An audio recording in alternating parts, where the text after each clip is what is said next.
on a vu qu'on allait payer 2 fois plus que le locataire précédent, plus que 2 fois plus, 116% d'augmentation. J'ai fait le calcul. La surprise. On s'est dit comment ça se fait, quelles sont les raisons qui pourraient justifier une augmentation aussi massive. Surtout qu'à notre connaissance, il n'y avait pas eu de travaux de rénovation entre le précédent locataire et nous, ce qui, à notre avis, aurait justifié cette augmentation. Mais vous avez quand même postulé pour un appartement que vous avez eu à un certain loyer que vous étiez prêt à mettre.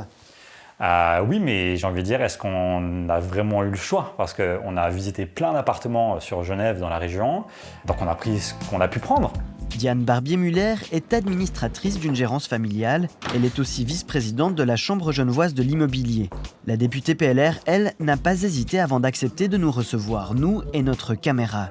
Des appartements qui, du jour au lendemain, augmentent de 50%. Qu'en pense-t-elle ? Moi, les 50%, ils m'étonnent beaucoup parce que, à mon sens, il n'y a pas beaucoup d'appartements dont c'est possible. C'est que ces appartements-là étaient de nouveau sous-évalués parce que je rappelle qu'il y a quand même une loi de l'offre et la demande. Nous, on le voit, si un appartement est trop cher, il ne trouvera pas preneur. Donc, les locataires, ils sont quand même regardants et ils ne sont pas prêts à payer tout et n'importe quoi à n'importe quel prix. Et pourtant, dans la réalité, comme dans ce jeu, on ne choisit pas toujours où on arrive. Dans les régions où la pénurie de logements est bien installée, on se sent parfois obligé d'accepter ce qu'on trouve.